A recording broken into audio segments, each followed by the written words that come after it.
শুভ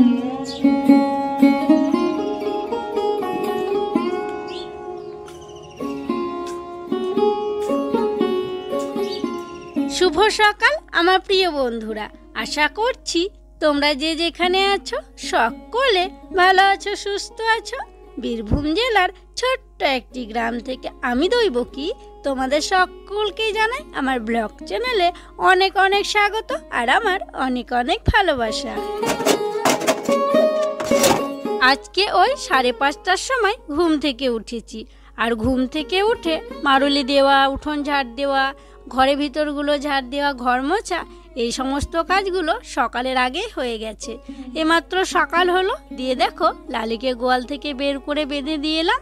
তারপরে আমি এসে গ্যাসটা পরিষ্কার করে মুছে নিচ্ছি। আর কি বলো তো, রুদ্র তো স্কুলে যাবে, ওর জন্য টিফিন বানাবো, সেই জন্য গ্যাসটা পরিষ্কার করে নিলাম।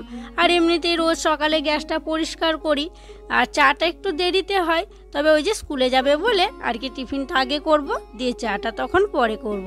তো যাই হোক, গ্যাসের ওভেনটা ভালো করে পরিষ্কার করে মুছে নিয়েছি। তারপরে এই যে বার্নারগুলো আছে একটু জলে ভিজিয়ে রেখেছিলাম, তারপরে ওগুলোকেও পরিষ্কার করে মুছে দেখো লাগিয়ে দিলাম। দিয়ে এখন নিচের দিকগুলো মুছে নিচ্ছি, গোটাটাই এখন মুছে নেব।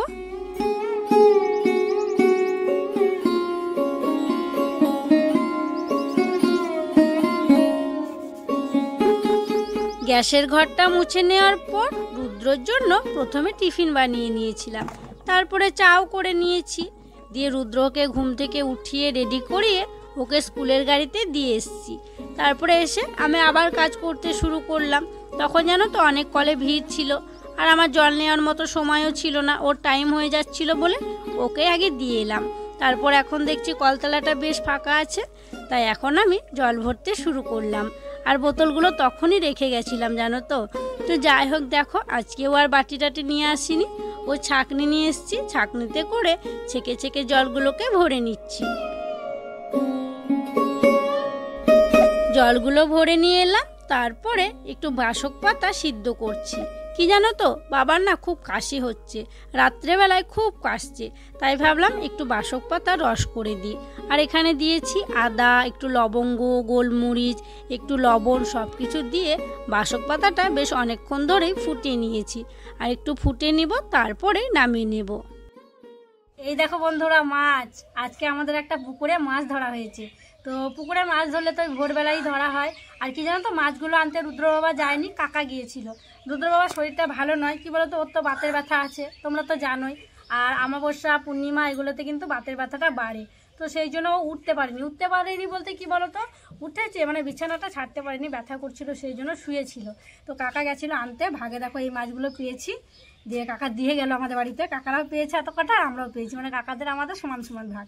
তো যাই হোক, চলো এখন মাছগুলো বাছতে হবে। আমার ঝুড়িটা ছোট হয়ে গেছে, মাছ উল্টে পড়ে যাচ্ছে, আর একটু বড় ঝুড়ি হলে ভালো হতো। যাই হোক, মাছগুলো এখন বাছবো। আর এত মানে কি বলবো, পিলপিল করছে গো উপরগুলোতে, মানে ওই পুকুরটার মাছে খুব হয় জানো তো, ল্যালি টাইপের উপরে উপরে থাকে। একটু ছাই নিলে ভালো হতো। তো ছাই নিলে কি হয় জানো তো, ওই ধোয়ার সময় ছাইগুলো উঠতে চায় না, সেই জন্য ছাই নিলে এমনিতেই ভালো হয়। একটু সাবধানে কাটতে হবে, স্লিপ হয়ে যাচ্ছে। তো দেখো এইগুলো আগে ছাড়িয়ে নিয়েছি, মানে কেটে নিলাম, তারপরে এখন আঁশগুলো ছাড়াচ্ছি। আর হ্যাঁ, এক বোন অনেকবার কমেন্ট করে বলেছো যে আঁশ ছাড়ানোর জন্য তার জালি কেনার জন্য। তো কি বলো তো, কোন তার জালি বলছো বুঝতে পারছি না। আর বাসন মাজা, যেগুলো বাসন কড়াই মাজা হয় সেগুলো বলছো না কি কে জানে। তো কি বলো তো, আমাদের গ্রামে না ওই আঁশ ছাড়ানো তার জালি পাওয়া যায় না। আর রুদ্র বাবাও ঠিক বুঝতে পারছে না যে কিসের কথা বলছো। তো আমি গেছিলাম ওই বাসন মাজারগুলোই আর কি তারজালি আনতে দোকানে, সে আবার তারজালিগুলোও ছিল না, ওগুলো বেশ খড় করে, ওগুলোতেও ছাড়ানো যাবে, তবে পাইনি, কি আর করবো, বটি দিয়ে দেখো ছাড়াচ্ছি। আর এখানে যেটুকু ছাড়বে ছাড়াবো, তারপর তখন পুকুরে ঘষে ঘষে আঁশগুলো ভালো করে ছাড়িয়ে নেব। আর এটা হচ্ছে রুই মাছ। আর হ্যাঁ বোন, আমার যে বোন কমেন্ট করে বলছো যে তারজালি নেওয়ার জন্য, তাকে বলছি তুমি আর একটু কমেন্ট করে আমাকে বুঝিয়ে বলে দিও যে কোন তারজালি নিলে ভালো হয় আঁশ ছাড়ানোর জন্য, তাহলে আমি কিন্তু পরের বার বাজারে গেলে, রামপুরহাট গেলে তখন নিয়ে আসবো। দেখো হাতে করে ছেড়ে যাচ্ছে, তবে এদিকে খোঁচা লেগে যাচ্ছে নখে। চলো এখন কাটি মাথাটা। তো চলো বন্ধুরা, অনেকগুলোই মাছ আছে, এভাবে আস্তে আস্তে সব মাছগুলো আমি কেটে নিই, অনেকটাই সময় লাগবে। এখানে কেটে নেব, তারপর তখন পুকুর থেকে ধুয়ে নেব। মাছগুলো বেছে ধোয়ার পর হলুদ লবণ মাখিয়ে রেখে দিয়েছি। তারপরে দেখো কিছু বাসন ছিল, সেগুলো নিয়ে চলে এলাম পুকুর ঘাটে। আর এগুলো হচ্ছে চা মুড়ি খাওয়া বাসন। আর কালকে রাত্রে যে এঁঠো বাসনগুলো ছিল সেগুলো আগেই ধুয়ে নিয়েছি। আর সবাই তো গ্রামের মানুষের সকালবেলা চা মুড়ি খায়, ওই বাসনগুলোই আর কি ছিল। আর এদিকে দেখো গামলাতে আমি 1 গামলা কিন্তু জামা কাপড়ও সার্ফ দিয়ে ভিজিয়ে দিয়েছি। বাসনগুলো ধুয়ে নেব, তারপরে তখন ওগুলোকে কেচে নেব। বাসনগুলো ধোয়ার পর আমি একটু মাঠে গিয়েছিলাম। কেন বলো তো? তোমরা তো দেখলে যে মাছ বাছলাম, ওই মাছগুলো ঝাল করব, সেই জন্য ধনেপাতা নিয়ে এলাম। আর আমাদের জমিতে তো ধনেপাতা ফেলানো হয়েছিল, তবে ওগুলোর না বীজ হয়ে গেছে, সেই জন্য কাকাদের জমিতে গিয়েছিলাম। কাকাদের জমি থেকে পাতা পাতা ধনেপাতাগুলো নিয়ে এলাম। দিয়ে দেখো যে জামা কাপড়গুলো ভিজিয়েছিলাম সেগুলো কাচতে শুরু করে দিয়েছি। প্রথমে বাবার লুঙ্গিটা কেচে নিলাম, তারপরে দেখো রুদ্র সোয়েটারটা কেচে নিচ্ছি। তারপরে রুদ্র বাবারও সোয়েটার আছে, আমার শাড়ি আছে, অনেক কিছুই কিন্তু দিয়েছি। তোমরা তো দেখলেই পুরো 1 গামলা। আর এই কাপড়টাতেও জানো তো কালি লেগেছিল, তো সেই জন্য হালকা একটু গরম জল দিয়েছি, যাতে তাড়াতাড়ি আর কি ভালো পরিষ্কার হয়ে যায়, সেই জন্য। আর কি বলো তো বন্ধুরা, এই যে গ্রামের পরিবেশে সকাল থেকেই কিন্তু পুকুর ঘাটেই কাজ শুরু হয়। তোমরা তো আমাকেই দেখছো যে সকালবেলায় মারুলি দেওয়া থেকে শুরু করে একদম সন্ধে পর্যন্ত এই পুকুর ঘাটে যে কতবার আসি তার কোনো হিসাব দিতে পারবো না। শুধু আমি বলে নয়, গ্রামের প্রত্যেকটা মানুষেরই কিন্তু পুকুরের জলেই বেশি কাজ। আর এই যে বাসি কাজ সেরে তারপরে একদম জামা কাপড় কেচে স্নান করে যাওয়া, এইসবের না অনুভূতিটাই আলাদা। আর গ্রামের মানুষ জানো তো বেশিরভাগ সবাই পুকুরেই স্নান করে, অনেক বেশিরভাগই করে। আবার কেউ কেউ আছে, খুব কমই আছে যে কলে করে। তবে কি বলো তো, এখন তো পুকুরের জল খুব ঠান্ডা, তো পুকুরেই সাবান টাবান মেখে নিই আর কি। আর হাঁড়িটা দেখলে, হাঁড়িতে 1 হাঁড়ি জল নিয়ে এসেছি, মানে সাবান মাখা হয়ে যাবে তখন ওই জলটা গায়ে ঢেলে নেব। তো যাই হোক, সব জামা কাপড়গুলো দেখো কেচে ধুয়ে নিয়েছি। তারপরে আমি সাবান মাখতে শুরু করলাম। আর কলের জলটাই তুলে নিলাম, কারণ কলের জলটা একটু একটু গরম হয়ে আছে, আর পুকুরের জল খুব ঠান্ডা বলে কলের জলটাতে সাবান মেখে নিচ্ছি। আর ওই যে একটা তেলের শিশি দেখছো, ওই তেলের শিশিতে একটু তেল নিয়ে এসেছি। শীতের দিনে জানো তো স্নান করার সময় একটু তেল না মাখলে আমার একদমই ভালো লাগে না, ওই যে গা হাত পাগুলো কেমন চরচর করে, সেই জন্য সাবান মাখবো, দিয়ে তেলও মেখে নেব। তারপরে তখন বাড়ি যাব, বাড়ি গিয়ে কাপড় ছেড়ে এই যে জামা কাপড়গুলো দেখছো 1 গামলা, সেগুলোকে আবার মেলে দিতে হবে।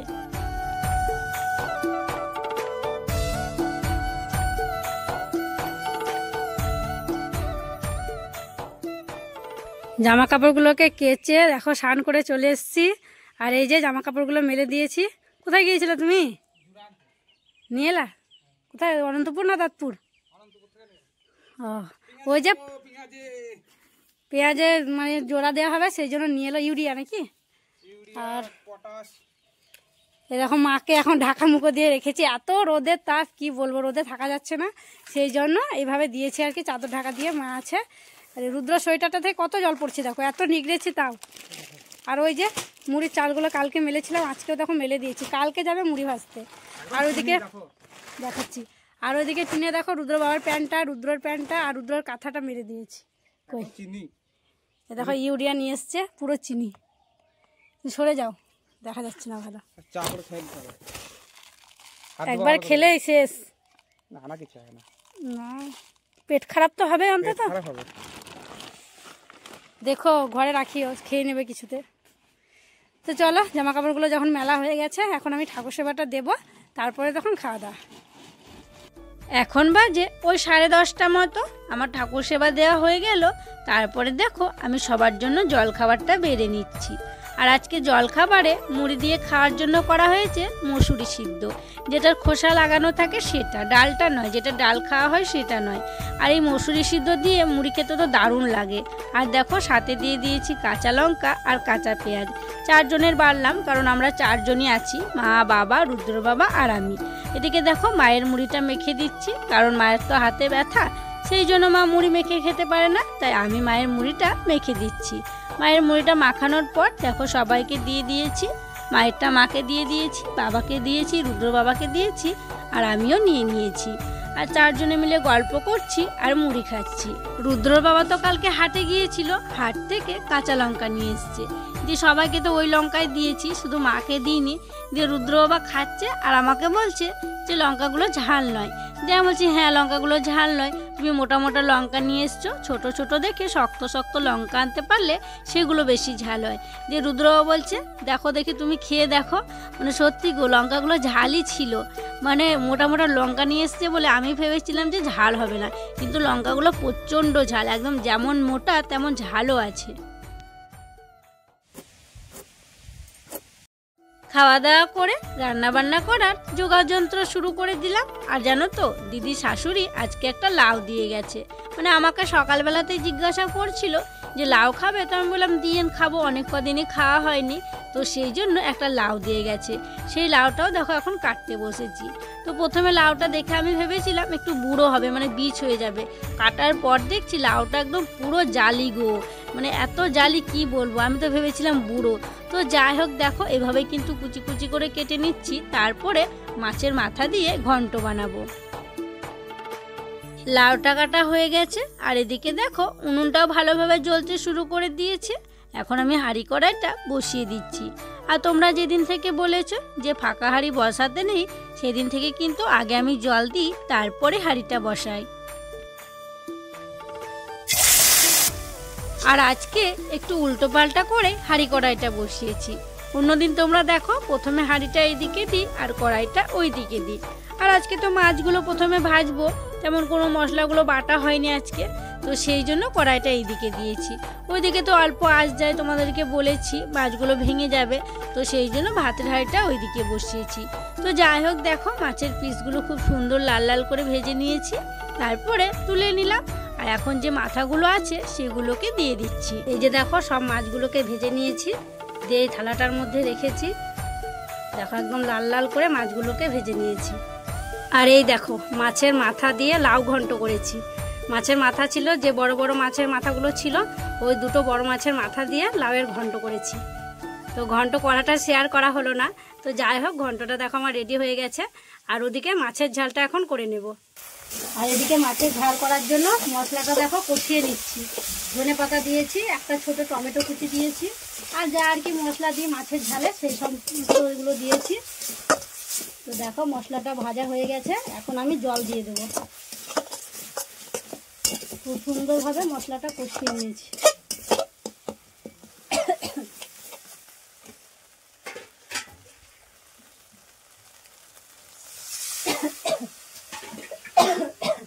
এত ঝাঁজ, কাশি চলে এলো। দেখো জল দিয়ে দিলাম, এবার জলটা ফুটে গেলে মাছগুলো দিয়ে দেবো।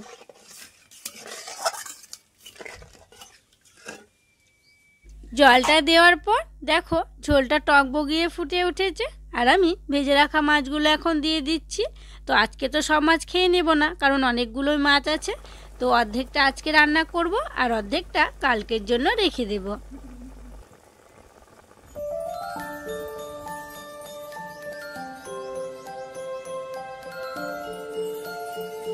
রান্না বান্না সেরে হাঁড়ি কড়াইগুলো মেজে নিয়ে এলাম, তারপরে দেখো হেসেল ঘরে ঢুকে পড়েছি। এখন সবাইকে খেতে দিতে হবে, আর ঘড়ির কাঁটায় দুপুর 2টো বেজে গেছে। দেখো সবার জন্য ভাত বেড়ে নিয়েছি, শুধু দিদিরা আর আমার এখনো বাড়িনি, তো ওদেরকে আগে দিই, তারপরে তখন আমাদের গুলো বেড়ে নিব। আর এই যে মাছের মাথা দিয়ে লাউ ঘন্ট করেছি, লাউ ঘন্টটা দিয়ে দিই। রুদ্র বাবা লাউ ঘন্ট খাবে না জানো তো, রুদ্র বাবার জন্য দিয়ে দেখো বেগুন ভাজা রেখেছি। আর আলু সিদ্ধ করবো ভেবেছিলাম, দিয়ে আমার খেয়াল ছিল না জানো তো, আলুটা দিতে ভুলে গেছিলাম ভাতের সঙ্গে। এটা বাবার, এটা মায়ের, ভাগ্নি, রুদ্রর। ভাত বাড়লাম, তারপরে দেখো ভাতগুলো এনে বাইরে সবাইকে দিয়ে দিয়েছি, আর সবাই খেতেও শুরু করে দিয়েছে। রুদ্রর বাবা সবেমাত্র বসলো, আর বাবারা অনেক আগেই বসেছিল, তাই বাবাদের খাওয়া প্রায় শেষের দিকে। আর এদিকে দেখো মা বেঞ্চে বসে খাচ্ছে, তোমরা তো জানোই মা নিচে বসে খেতে পারে না। মা মাছের ঝাল ভালো লাগছে? সব ভাত খেয়ে নেবেন। হ্যাঁ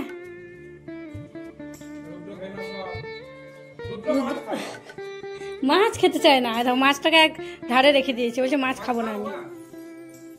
না আমি বেছে দিচ্ছি, ভালো করে খাবা। আর ওর বাবার জন্য বেগুন ভাজা রেখেছিলাম, ও আবার ওর বাবার পাতা থেকে বেগুন ভাজা দুটো নিয়ে নিল, দিয়ে বলছে বেগুন ভাজা খাবো। মানে ওর কোনো ঠিক নেই, কোনো সময় বলবে খাবো, কোনো সময় বলবে খাবে না।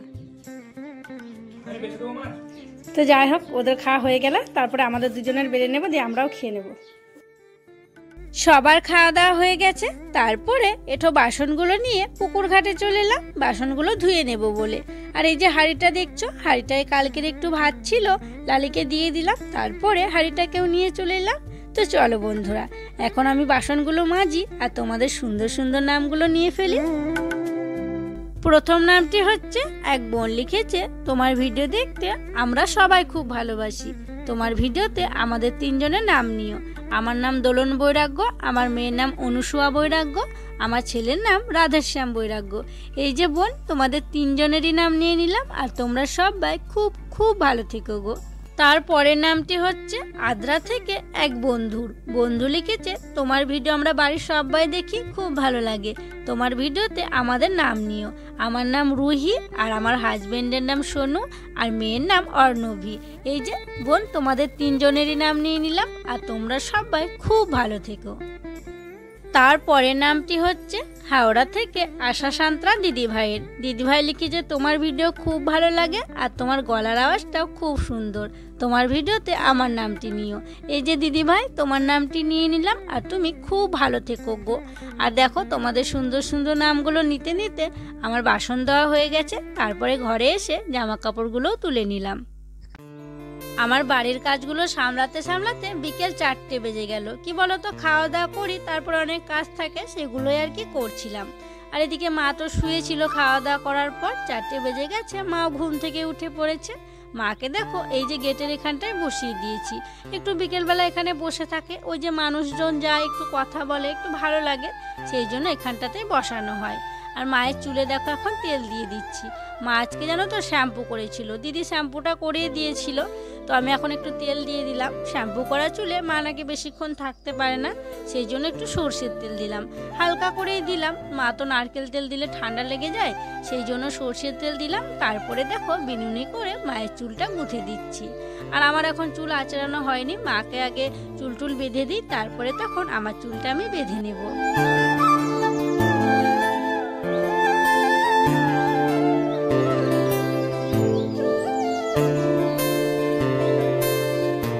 তোমাদেরকে বললাম যে আমি একটু হাত মুখ ধোবো আর চুলটা বাঁধবো, তার হলো না। দেখো, হাঁসগুলোকে অনেকক্ষণই হলো খেতে দিয়েছি, সেই যে আমরা খাওয়া দাওয়া করেছিলাম তখন। ওদেরকে আবার খাবার দেওয়ার সময় হয়ে গেছে, তাই চলে এলাম ওদেরকে খাবার দিতে। খাবার দিয়ে দেখো ভেতরে ভরে দিলাম, তারপরে দরজা লাগিয়ে নেটটা লাগিয়ে দিলাম, দিয়ে একটা ওই যে রুটি করা চাটুগুলো থাকে ওটা লাগিয়ে দিলাম, দিয়ে যে গুঁড়ো আছে গুঁড়োর বস্তাটা লাগিয়ে দিলাম, যাতে কুকুর টুকুর না ঢুকতে পারে। দেখতে দেখতে দেখো সন্ধে নেমে এলো, আর আমি হাত মুখ ধুয়ে এসে ওই যে একটু হাতে পায়ে তেল নিয়ে চুলটা বেঁধে নিয়েছিলাম, তারপরে কাপড়টা ছেড়ে নিয়েছি, দিয়ে সন্ধেবাতি দিতে শুরু করে দিয়েছি। তো যাই হোক বন্ধুরা, চলো তাহলে আজকের মতো এখানেই বিদায় নিচ্ছি। তোমরা সকলে ভালো থেকো, সুস্থ থেকো।